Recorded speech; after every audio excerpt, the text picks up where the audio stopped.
주제를 조금 바꿔서 가야 되는데 이제 심각한 문제로 좀 들어가겠습니다. 네. 전국 법관회의 이야기. 우리는 오늘 아주 이 문제를 이제 중요하게 다룰 것인데 보도는 전국 법관회의 했는데 알고 보니까 합의되어서 찬성한 내용이 없어서 푹새됐다. 푹새는 일본말 아니죠. 푹 사갔다가 푹새니까요. 네. 자, 아무것도 결론을 못 냈다라고 하는 것을 지금 이병철 변호사님 굉장히 심각하게 지금 바라보고 있습니다. 어떤 내용입니까?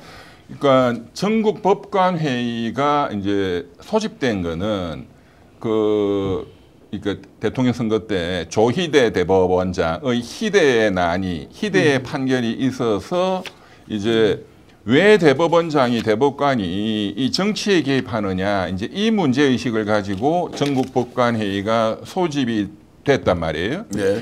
그런데 제가 여러 번 말씀드렸지만 전국 법관회의가 최초로 만들어진 것은 2008년 그 이명박 정부 첫 해에 이제 쇠고기 파동 있을 때 이제 그때 만들어지기 시작했고 그리고 박근혜 정부 때 또 소집되고 그러니까 어떤 민주주의를 지키기 위한 그리고 재판의 독립을 지키기 위한 권력의 외압을 막기 위한 그런 차원에서 그때는 젊은 법관들이었지만 지금 그 주도한 게 제하고 같은 사법고시 동기들입니다. 네. 지금은 그러니까 굉장히 이제 이렇게 중견 이상의 법관들이죠. 그런데 이 법관들의 보수화라는 게 굉장히 심해요. 네. 특히 젊은 법관들은 과거 같은 법관으로서의 어떤 자부심보다는 검사도 마찬가지지만 그냥 월급쟁이라고 생각해요. 네. 고급 월급쟁이.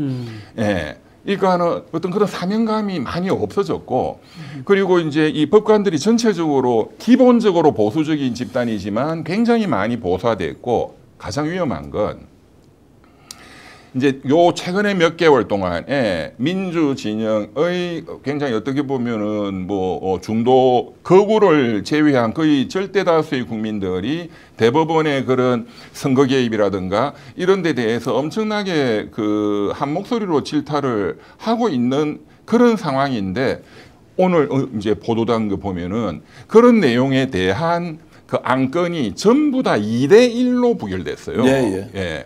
또 뭐 반대 측면의 안건도 뭐 비슷하게 2대1로 부결, 다 부결시키는 거예요. 여기에 대해서 우리가 뭔가 결론을 내지 말자. 그 말은 결국 사법부는 독립만 요구하고 자 선거 개입, 정치 개입에 대해서 있었던 것을 비판도 하지 않고 우리는 그냥 독자적인 기관으로 인정해 달라라고 이제 억지 주장을 하는 것이다라고 저는 느끼는데 목사님은 어떻습니까? 네, 저도 그 회의 그 좀 서치를 해보니까 그 내부에서 이 대표자 회의를 통해서 자기들이 이 지난번 조희대의 난이라든지 이런 부분 때문에 사법 신뢰에 부정적 영향을 미친 거에 대해서 찬성하느냐 반대하느냐라고 했을 때 찬성이 29명뿐이 안 되고 반대가 56명으로 네.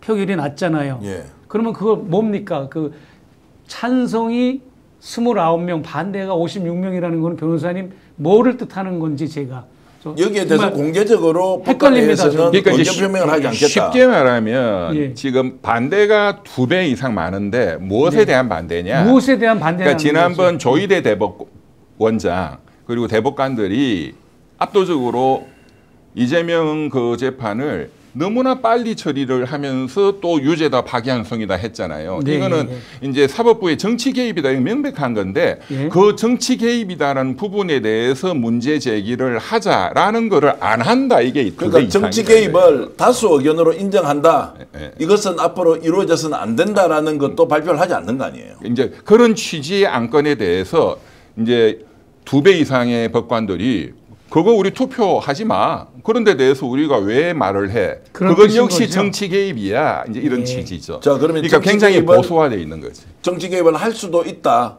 굳이 정치 개입을 하지 않아야 한다고 선언할 필요가 없다는 것은 그러니까 또 이제 두 번째 안건이 뭐였느냐? 이제 반대 안건, 좀 네. 민주적인 안건, 민주주의 원칙에 따른 안건을 올렸어요. 예. 법관의 독립이 중요하고 법관은 정치에 휘둘려서는 안 되고 등등 이제 이렇게 올렸어요. 그것도 거의 2대1로, 그것도 그냥 하지 마. 그럼 뭘 어떻게 하자는 겁니까? 그러니까 이게 그 사법권 독립을 심각하게 침해하는 것을 이제 그 자기들이 발표하고 재발 방지를 촉구한다는 안건도 찬성은 16표인가 그렇고 반대가 67명이었습니다. 2배 이상이. 2배가 아닙니다. 반대가 67명이니까. 어쨌든 간에 뭐 그 숫자는 그렇게 안 중요하고. 그래서 전국 법관회의를 한다고 자 조의대가 파기환송해서 이게 사법부의 정치 개입이다, 이재명 죽이기다라고 했을 때 자 판사들이 들고 일어나서 이거 문제 많다라고 해서 회의를 소집해놓고 대선이 임박했으니까 의견 안 내겠다라고 해서 6월 30일 날 다시 이뤘는데 결론은 없다라고 하면 그러면 사법부에서는 전국 법관 대표회의라고 하는 데가 3,000명의 법관을 대표하는 사람들이다 이렇게 볼 수도 있는 거지 않습니까? 의견이 없었다. 그러면 그 의견이 없었다는 이것도 비판받아 마땅하지만 이것이 지금 이재명 대통령이 불법적으로 자 수사 그리고 기소 재판을 받고 있는 이 문제에 대해서도 임기가 끝이 나면 너 죽여버릴 거야. 두고 봐. 그때 상황 보고 우리는 너 단죄할 수 있어 라고 할 가능성이 있다라는 것 아닙니까? 그게 가장 중요한 거죠. 그러니까요. 그게 가장 중요한 거죠. 지금 오늘 이 법관 대표에 참석한 그 법관들이 5년 후 이재명 대통령 퇴임 이후에 이재명 재판을 맡을 대법관들이 돼 있고 하는 분들이에요. 네. 예. 그리고 굉장히 선두주자들이기 때문에 그러니까는 5년 후 제가 계속 말씀드리지만 지금 판사들을 만나보면 판사들은 현 정권에 대해서 굉장한 적대감을 갖고 있는 분들이 많습니다. 예. 우리를 모욕했다 이거예요. 사법부를 이렇게 모욕한 경우는 없었다. 그런 모욕 감정은 판사들의 거의 대부분 다 그렇습니다. 젊은 판사들이나 뭐 이게 경력이 있는 판사들이나. 그런데 중요한 거는 오늘 제가 이 내용을 이걸 보도를 보고 제가 계속 우려해 왔고 그렇기 때문에 5년 후에 이 5개의 이재명 그 대통령의 퇴임한 대통령의 5개 재판 이 그 법적인 리스크를 이 5년 임기 내에 제거해야 된다 하는 걸 제가 계속 말씀을 드리고 있는 거고 네. 오늘 보면은 다시 그 위험성이 굉장히 크다는 걸 알 수가 있어요. 자, 그래서 이제 한번 여쭤보겠습니다. 이게 검찰개혁, 검찰은 해체입니다. 자, 사법부가 이렇게 명백하게 드러난 일조차도 의견 표명을 하지 않는다는 것은 국민에 대한 중대한 모욕 또는 도전 또는 국민 주권에 대한 반기 이런 생각이 드는데 제가 좀 과합니까? 좀 그까지 말씀드릴 수는 없고 저는 예. 이거 오늘 합의해서 한 내용은 뭐냐면은 우리가 이런 문제에 대해서 연구하자 이거였어요. 그래서 굉장히 무책임한 거지. 두 개 분과를 만들어서 올 연말에 어떻게 결론 내릴지 일단 두 개 분과에서 연구를 하자. 예, 그 뭐 결론도 뻔한 그냥 두리뭉실한 결론이 나오겠죠. 자, 그러면은 직위원 조의대는 아무 문제 없이 이제 내란 특검에서 수사를 하고 있으니까 거기에 이제 결론이 나오는 대로 우리는 따라갈 수밖에 없고 법관의 자정 노력은 전국 법관회의를 통해서 국민 앞에서 신뢰를 회복하는 가시적인 조치는 없다. 이렇게 이제 가겠다고 공언을 한 것이다.